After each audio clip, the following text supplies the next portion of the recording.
नमस्कार, news nation देख रहे हैं आप। आपके साथ मैं हूं मोनू चहल और हमारे साथ अखिल गुप्ता भी हैं, मेरे सहयोगी हैं और लाइव और एक्सक्लूसिव। बहुत दिनों के बाद अखिल भाई आप आए हो और आप आए हो साथ ही साथ रोहित और विराट भी टीम में आए हैं और अब वनडे सीरीज का आगाज होगा और 2 अगस्त से भारत बनाम श्रीलंका वनडे सीरीज खेली जाएगी। लेकिन वो कहते ना, गरीबी में आटा गीला। अब श्रीलंका के लिए बुरी खबर आई है, बड़ा झटका लगा उनको। सबसे पहले आपको एक ब्रेकिंग खबर दे दें कि श्रीलंका के 2 खिलाड़ी चोटिल हो गए और दोनों तेज गेंदबाज। श्रीलंका टीम को वनडे सीरीज से पहले बड़ा झटका लगा है और दोनों तेज गेंदबाज, फ्रंटलाइन गेंदबाज उनके चोटिल हो गए हैं। दिलशान मधुशंका और साथ ही साथ मथीशा पथिराना अब वो इस सीरीज में नहीं खेलेंगे। मोहम्मद सिराज और ईशान मलिंगा को टीम में जगह मिली है। ये वो वाले मलिंगा नहीं है, लेकिन मलिंगा जरूर है। और पथिराना का एक्सीडेंट मलिंगा वाला था अखिल भाई, लेकिन ये वो वाले सिराज भी नहीं है। लेकिन इस झटके कैसे देखते हो आप? ये वाकई में श्रीलंकन टीम के लिए बहुत बड़ा झटका होने वाला है, क्योंकि इनकी टीम की बल्लेबाजी वैसे ही खराब थी। रही सही कसर जो उम्मीद थी बॉलिंग से थी, उसमें भी जो 2 बड़े नाम थे फ्रंट लाइन तेज गेंदबाज से दोनों बाहर हो गए हैं। दिलशान मधुशंका जो कि वर्ल्ड कप में कमाल की बॉलिंग करते हुए नजर आए थे, आईपीएल 2024 में मुंबई के लिए कमाल की लय में थे, अब वो सीरीज में खेलते हुए नजर नहीं आएंगे। और मथीशा पथिराना ये वो नाम है जिनको आपने धोनी के साथ बहुत देखा होगा। चेन्नई सुपर किंग्स के लिए खेलते हैं, आईपीएल में अच्छा परफॉर्मेंस था, वर्ल्ड कप में अच्छा परफॉर्मेंस था, लेकिन अब ये भी सीरीज में नजर नहीं आएंगे। T20 सीरीज में इकलौते पथिराना थे जिनके खाते में अधिक विकेट देखने को मिले थे। यानी कि 2 बड़े झटके श्रीलंका टीम को लगे। इनका विकल्प ढूंढ पाना इतना आसान नहीं होगा। हालांकि मोहम्मद सिराज और ईशान मलिंगा टीम में जरूर आए हैं, लेकिन दोनों के पास अनुभव नहीं है और मोहम्मद सिराज ने तो कोई इंटरनेशनल मैच ही नहीं खेला है। यानी कि श्रीलंकन टीम अब बॉलिंग में भी कहीं ना कहीं बहुत पीछे नजर आ रही है। लेकिन अब ये 2 बड़े नाम नहीं होंगे श्रीलंका के पास, तो ऐसे में भाई कॉम्बिनेशन क्या हो सकता है? और रोहित और विराट जब टीम इंडिया में आ गए तो टीम इंडिया का प्लेइंग इलेवन क्या हो सकता है? तो एक एक करके सबसे पहले इंडिया की प्लेइंग इलेवन पर नजर डालते हैं। भाई जो पॉसिबल प्लेइंग इलेवन इंडिया की हो सकती है पहले वनडे मैच में, वो कुछ ऐसी हो सकती है। लेकिन अखिल भाई इसमें 2 बड़े स्टार नाम विराट कोहली और रोहित कम बैक हुआ है। अब आप ही हमें समझाइए, हमें भी और क्रिकेट फैंस को भी, कि आप प्लेइंग 11 में किस किस को रखेंगे और किसको बाहर रखेंगे? भाई अगर टीम इंडिया की संभावित प्लेइंग 11 की बात करें तो रोहित शर्मा कप्तान होंगे, शुभमन गिल होंगे, विराट कोहली नंबर 3 पर नजर आने वाले हैं, श्रेयस अय्यर की नंबर 4 पर कमबैक हुई है। उसके अलावा विकेट कीपर के तौर पर ऑप्शन हमारे पास 2 हैं, ऋषभ पंत भी हैं, KL राहुल भी हैं। लेकिन मुझे ऐसा लगता है कि KL राहुल को प्रेफरेंस मिलेगी और वो खेलते हुए नजर आएंगे as a wicket keeper. Riyan Parag का डेब्यू हो सकता है वनडे में। कुलदीप यादव में, अक्षर पटेल हैं, स्टिंटर सुंदर भी है, लेकिन उनकी जगह नहीं बन पा रही इस टीम में। और तेज गेंदबाजी में हमारे पास रहेंगे मोहम्मद सिराज, अर्शदीप सिंह और खलील अहमद। एक और विकल्प है हर्षित राणा, जिनका डेब्यू हो सकता है लेकिन हमने संभावित टीम में नहीं रखा है। तो कुछ इस प्रकार से टीम इंडिया की पॉसिबल प्लेइंग 11 है। मोनू इसमें एक बड़ा नाम मिसिंग है, ऋषभ पंत का। लेकिन बात वो भी आती है कि ऋषभ पंत को खिला लो या फिर KL राहुल को खिला लो, लेकिन इस टीम में अभी भी ऋषभ पंत की एंट्री हो सकती है। अगर आप रेयान पराग को बाहर कर दो, आप राहुल के साथ भी जा सकते हो, आप पंत के साथ भी जा सकते हो। क्या कहते हो? देखिए, जा सकते हैं। और प्रेस कॉन्फ्रेंस भी हुई थी, रोहित के थोड़ी देर पहले प्रेस कॉन्फ्रेंस की थी, वहां से भी प्लेइंग 11 की तस्वीर साफ सी नजर आई थी हमें। हालांकि आपको पता ही, रोहित एन मौके पर जब टॉस होता है तो फिर बताते हैं कौन बाहर हो गया, कौन इन कौन आउट, उसके बाद कहते हैं नो पर्टिकुलर रीजन। सो अभी पता नहीं चलता। लेकिन हाँ, जो ओपनिंग की बात आप अखिल भाई देख रहे हो, मुझे लगता है रोहित और शुभमन गिल यही ओपन करेंगे शायद। नंबर 3 फिर किसको देखेंगे आप, विराट को या अय्यर को? नहीं, नंबर 3 विराट कोहली ऑब्वियसली। अच्छा, विराट कोहली। चलो ऊपर से स्टार्ट कर लेते हैं। तो मिडिल ऑर्डर में है सबसे बड़ी समस्या, अय्यर होंगे, KL राहुल होंगे, ऋषभ पंत होंगे या रेयान पराग, क्योंकि रेयान पराग वो खिलाड़ी हैं जिनको T20 में मौका मिला है और वनडे सीरीज में मौका मिला है। तो ऐसे में अब कहीं ना कहीं शिवम दुबे को भी आप देख सकते हैं। शिवम दुबे के खेलने के चांसेस बहुत कम है, इसलिए भी कम है क्योंकि T20 सीरीज सबको कहते हैं कि दूरदर्शिता पता चली है टीम इंडिया की। आपका थिंक टैंक क्या कहता है? और जब से गौतम गंभीर कोच बने हैं, उनका नजरिया रेयान पराग को लेकर काफी अच्छा देखने को मिला, क्योंकि वो उस टीम में गहराई लाना चाहते हैं। बॉलिंग ऑप्शन में भी आपके पास हम हमेशा देखते आ रहे हैं कि हमारा जो बैटिंग ऑर्डर रहता है 5-6 नंबर तक बड़ा बढ़िया बैटिंग ऑर्डर रहता है। अक्षर पटेल भी बैटिंग कर लेते हैं, रविंद्र जडेजा तक हमारा बैटिंग ऑर्डर रहता है, लेकिन हमारे पास बल्लेबाज ऐसे नहीं है कि जो बॉलिंग कर सके। लेकिन रेयान पराग के आने के बाद टीम इंडिया में T20 सीरीज से ये देखने को मिला कि उनके 4 ओवर, पहले मैच में तो खैर 8 ही गेंद डाली, उसमें 3 विकेट ले गए, लेकिन दूसरे और तीसरे ओवर में पूरे 4 ओवर का स्पेल किया। विकेट उनको नहीं मिली, लेकिन स्पिन उनकी रवि बिश्नोई और अक्षर पटेल से ज्यादा गेंद टर्न कर रही थी, घूम रही थी। तो मुझे लगता है कि शिवम दुबे और पंत दोनों ही बाहर बैठेंगे। रेयान पराग को खेलने का मौका मिलने वाला है। रेयान पराग का ODI डेब्यू होने वाला है, जो कि बड़ी अच्छी खबर है। लेकिन मोनू, इसमें एक और बात होती है ना जी, जो लगातार विवाद भी उठ रहा है कि KL राहुल से हम आगे बढ़ चुके हैं T20 क्रिकेट में स्पेशली, लेकिन वनडे क्रिकेट में हम KL राहुल को कहीं ना कहीं मानते हैं कि हमारा मजबूत स्तंभ है नंबर 5 पे। अब गौतम गंभीर का थिंक टैंक क्या कहता है? क्या वो ऋषभ पंत को वापस लेके आते हैं, लेफ्ट राइट कॉम्बिनेशन को ध्यान में रखेंगे, या फिर केएल राहुल ही वापस उतरेंगे? आप समझाइए यार। देखिए, मेरी तो ये सोच है कि भाई ऋषभ पंत के साथ जाइए। पता नहीं कि मुझे ऐसा लगता है Rishabh Pant left right combination भी रहेगा, और आप मिडिल ऑर्डर में आप ट्राई भी कर सकते हो। जैसे मान लो आपके पास कोई लेफ्ट आर्मर आता है या स्पिनर गेंदबाज आता है, तो वहां पर आप यूटिलाइज कर सकते हैं, ऋषभ पंत का अच्छा यूज कर सकते हो। और पंत वो खिलाड़ी हैं जो आपको 40 में 80 बना के दे देंगे या 15 में 40 बना के दे देंगे। तो ऐसा खिलाड़ी आपको चाहिए होगा, चाहे भले आज तो वनडे क्रिकेट बहुत बदल गया अखिल भाई, क्योंकि एक समय आप जब 30 में मान लीजिए आपने 150 बनाए हैं, तो लास्ट के 20 में आप 150 बना लेते हैं, डबल कर लेते हैं स्कोर को। तो ऐसे में ऋषभ पंत, मेरा ये मानना है कि एक एक्स फैक्टर है, बहुत बड़े एक्स फैक्टर हैं। तो अगर प्लेइंग 11 मुझसे पूछें दोस्त, तो मैं तो ऋषभ पंत के साथ जाऊंगा अखिल भाई। लेकिन जो हमारे व्यूअर्स हैं भाई, आप बताइए क्रिकेट फैंस, आपको क्या लगता है, पंत को होना चाहिए या केएल राहुल को होना चाहिए पहले वनडे मैच में? दोनों में से आप अपनी राय कमेंट बॉक्स में दे सकते हैं। लेकिन इसके अलावा आपको कोई और एक्स फैक्टर लगता है? क्योंकि मोहम्मद सिराज उस टीम में आए, तो हमारे पास ही मोहम्मद सिराज अखिल भाई।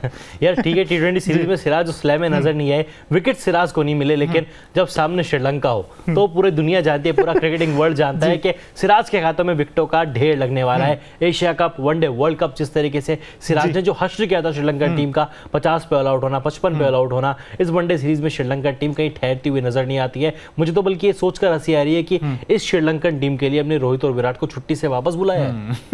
इस टीम के खिलाफ हम तैयारी करेंगे चैंपियंस ट्रॉफी की। बिल्कुल, लेकिन अखिल भाई बहुत सारे लोग आपसे ये भी पूछना चाहते हैं कि रोहित और विराट, देखिए लंबे समय बाद, क्योंकि ऑलमोस्ट 1 महीने से ऊपर हो गया टी20 वर्ल्ड कप हमने जीता था, और उसके बाद अब रोहित विराट का कमबैक हुआ है। अब इस सीरीज को इंडिया ना चैंपियंस ट्रॉफी के पॉइंट ऑफ व्यू से भी देखेगा, क्योंकि इसके बाद बड़ा इवेंट आएगा और यहाँ से एक टेम्पलेट सेट होगा। तो ऐसे में रोहित और विराट का माइंडसेट क्या होगा अखिल भाई? क्या वो थोड़ा सा तेज खेलेंगे या थोड़ा रुक कर खेलेंगे? क्या होगी प्लानिंग? मुझे लगता है कि थोड़ा अटैकिंग क्रिकेट खेलना चाहिए, क्योंकि श्रीलंका की बॉलिंग ऑर्डर में कोई भी दम नजर नहीं आता, दमखम बिल्कुल भी नहीं है। और मार के खेलो, उड़ा के खेलो, यही गौतम गंभीर की सोच भी रही है, और गौतम गंभीर डेफिनेटली यही चाहेंगे। विराट कोहली को भी यही डिसीजन देंगे, रोहित शर्मा को भी यही कहेंगे। और रोहित शर्मा की तो फील्डलेस क्रिकेट खेलने की आदत बन गई है वनडे वर्ल्ड कप से। जो अप्रोच, जिस माइंडसेट से वो बल्लेबाजी करते हैं, उसका फायदा मिडिल ऑर्डर को भी मिलता है। और मैं कहीं ना कहीं एक्साइटेड हूँ सीरीज में देखने के लिए श्रेयस अय्यर को भी, क्योंकि टीम से ड्रॉप कर दिया जाना, फिर सेंट्रल कॉन्टैक्ट से बाहर कर देना, फिर आईपीएल में कमबैक करना, बतौर बल्लेबाज अच्छा परफॉर्मेंस करना, और एट दी एंड टीम को कप भी जिताना। तो श्रेयस अय्यर के लिए भी पिछले 4-5 महीने काफी उतार चढ़ाव भरे रहे। हालांकि वर्ल्ड कप, आईपीएल जीतने के बाद वर्ल्ड कप की टीम से उनको ड्रॉप कर दिया गया था, लेकिन अब एक बार फिर से उनकी इंटरनेशनल टीम में वापसी हुई है। तो नंबर 4 पर कहीं ना कहीं अय्यर के ऊपर भी निगाहें बनी रहेंगी। बिल्कुल निगाहें बनी रहेंगी, लेकिन जो सामने टीम है श्रीलंका, बड़ी कमजोर टीम नजर आई, बड़ी हल्की नजर आई है। जैसा हमने उम्मीद की थी वैसा नहीं नजर आया। टी20 में आप देखिए, सोचिए दोस्तों कि ऐसा लगता था कि हर मैच जीत लेंगे, लेकिन लास्ट में आके कोलैप्स हो जाता था इनका मिडिल ऑर्डर। अब वनडे में भाई इनका कॉम्बिनेशन एक बार देख लेते हैं, भाई प्लेइंग 11 इनकी क्या हो सकती है। जो पॉसिबल प्लेइंग 11 श्रीलंका टीम की वो कुछ ऐसी है। इसमें अब बड़े नाम तो शायद नहीं है इस टीम में, क्योंकि अगर तेज गेंदबाजी की बात करूं खासकर, जिसमें कि पथिराना थे, दिलशान मधुशंकर जो लेफ्ट आर्मर था, एंगल के साथ उनका गेंद बाहर निकलता था। अब ऐसे में भाई स्पिन पर सब कुछ दारोमदार आ गया, जहां पर वनुंदु हसरंगा होंगे, और साथ ही साथ यहां पर अगर देखें तो मिडिल ऑर्डर तो अभी मुझे अच्छा लगता है, जहां पर चरित हसलंका है, इस टीम के कैप्टन सदीरा समर विक्रमा, जिनके पास टेम्परामेंट है, अच्छा खेलते हैं। अखिल भाई को इनकी सबसे बड़ी ताकत क्या लगती है आपको? नहीं, इस टीम में सच बताऊं Monu, to be very frank, Pathum Nissanka को छोड़ के मुझे इस टीम में कुछ गहराई नजर ही नहीं आ रही, कोई पॉजिटिवनेस नजर नहीं आ रही है। पातुम निशंका भी इसलिए क्योंकि उन्होंने टी20 सीरीज में काफी अच्छा क्रिकेट खेला, गेंद को अच्छे से हिट कर पा रहे थे, बॉल उनके बल्ले पे सही से आ रही थी। अगर आपको संभावित प्लेइंग 11 बताएं, पातुम निशंका, कुशल मेंडिस ओपनिंग जोड़ी करते हुए नजर आएंगे। उसके अलावा अविष्का फर्नांडो, वनडे क्रिकेट में इनका एवरेज काफी शानदार देखने को मिला है, पारी को बनाना जानते हैं, तो उनके ऊपर नजरें बनी रहेंगी। चरित असलंका, कप्तान इनको बना दिया गया है, पहली बार कप्तानी करते हुए नजर आएंगे। कुशल मेंडिस की जगह लेंगे बतौर कप्तान, लेकिन फॉर्म में नहीं है यार। मुझे समझ नहीं आ रहा चयनकर्ताओं ने क्या सोच के इनके ऊपर दाव लगाया, इनको कप्तान बनाया। कुशल मेंडिस कप्तानी भले ही सही नहीं कर रहे थे, लेकिन बल्ले से उनका परफॉर्मेंस अच्छा था। शायद ये गलत दाव श्रीलंकन क्रिकेट टीम ने खेला है। उसके अलावा सदीरा समर विक्रा बेजोड़ बल्लेबाज हैं, अच्छी बल्लेबाजी करते हैं। चमिका करुरत्ने, ये गेंदबाजी ऑलराउंडर है, अच्छी बल्लेबाजी भी करते हैं। फास्ट बॉलिंग ऑलराउंडर में आपको 8 से 10 ओवर डेफिनेटली निकाल के देंगे। मारिंदो असरंगा इस टीम के स्टार प्लेयर हैं। महेश दीक्षाना, ईशान मलिंगा, मोहम्मद सिराज का डेब्यू हो सकता है, अभी तक कोई इंटरनेशनल मैच नहीं खेला है। और अकीला धनंजय इस टीम के मुझे लगता है एक्स फैक्टर की भूमिका निभाएंगे मोनू, क्योंकि स्पिन इनकी बड़ी शानदार होती है। और इंडियन टीम स्पिन के आगे पिछले 4-5 साल में हमने देखा है स्ट्रगल करते हुए नजर आई है, स्पेशली विराट कोहली। और विराट कोहली को ये काफी बार आउट भी कर चुके हैं। विराट कोहली आउट कर चुके हैं। लेकिन दोस्तों आप मुझे बताइए, मैं पहले तो अखिल भाई से पूछता हूँ, अखिल भाई के स्टैट्स बड़े पक्के हैं भाई, हमने क्लीन स्वीप कर दिया टी20 सीरीज में। वनडे सीरीज के प्रेडिक्शन अगर पूछा जाए अखिल भाई, ये 3-2, 3-0, या क्या इंडिया कहीं दिक्कत तो नहीं आ जाए? कोरे कागज पे लिख के ले लो, मैं साइन करके देता हूँ, इंडिया क्लीन स्वीप करने वाला है, 3-0 से इंडिया जीतेगा, श्रीलंका कहीं नहीं ठहरा।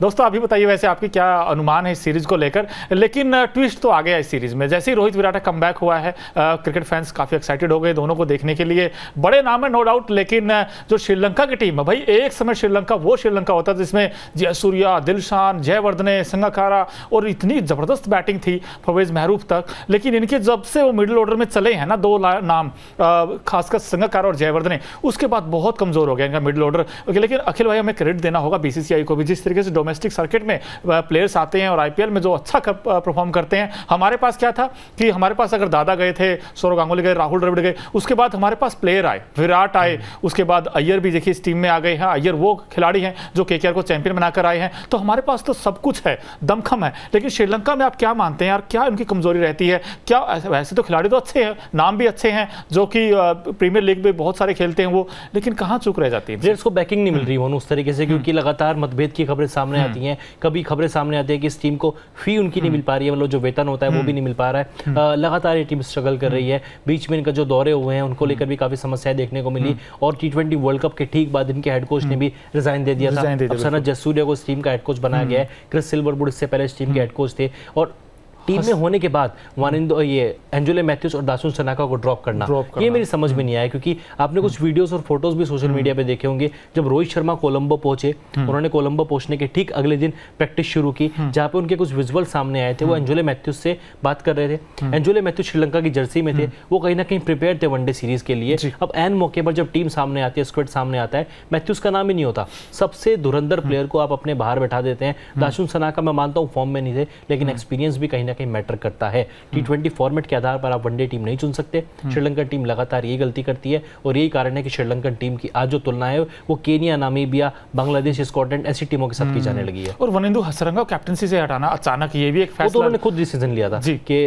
क्योंकि T20 वर्ल्ड कप में उनका परफॉर्मेंस अच्छा नहीं था। और मोनू, आप एन मौके पर एक अपने प्लेयर को कप्तान बनाते हैं, ठीक है, या तो अपनी मिसअंडरस्टैंडिंग है, आपने प्लेयर से बात नहीं की कि आप कप्तानी करना चाहते हैं, आप कप्तानी नहीं करना चाहते, क्या करना चाहते हैं, अपने प्लेयर से पूछा ही नहीं उसके फ्यूचर के बारे में, और आपने ठीक एक बड़े इवेंट में उस बंदे को कप्तानी दे दी। नर्वस आ गए, उनकी परफॉर्मेंस पे भी इसका असर पड़ा। यही कारण था कि उन्होंने भारत सीरीज से पहले अचानक से कप्तानी छोड़ दी, और अब देख लीजिए जैसे प्लेयर खेल रहे हैं, और परफॉर्मेंस भी उनकी तभी निकल कर आएगी। आपने T20 वर्ल्ड कप में उनकी परफॉर्मेंस में गिरावट देखी थी। गिरावट देखी थी, लेकिन टीम इंडिया के लिए ये सीरीज काफी इंपॉर्टेंट है। बस जाते जाते लास्ट सवाल अखिल भाई इस सीरीज में सबसे ज्यादा 100 किसके आएंगे, विराट के, रोहित के, या शुभमन गिल के? क्योंकि शुभमन गिल से बड़ी उम्मीदें हैं। बड़ा सवाल मुझे लगता है विराट कोहली 2 शतक। लेकिन दोस्तों आप बताइए किसके बल्ले से 100 आने वाले हैं? 3 मैच है, 2 तो आ ही जाएंगे 100, मुझे ऐसा लगता है। अगर जीतर पहले बैटिंग की, लेकिन इस पूरे मैच की कवरेज आपको कहां मिलेगी? ओनली ऑन न्यूज नेशन और न्यूज नेशन स्पोर्ट्स पर। क्रिकेट ही नहीं दोस्तों, पेरिस ओलंपिक में भी देखिए 3 मेडल इंडिया के आ चुके हैं, वहां की भी सारी कवरेज आपको सिर्फ और सिर्फ यही मिलेगी।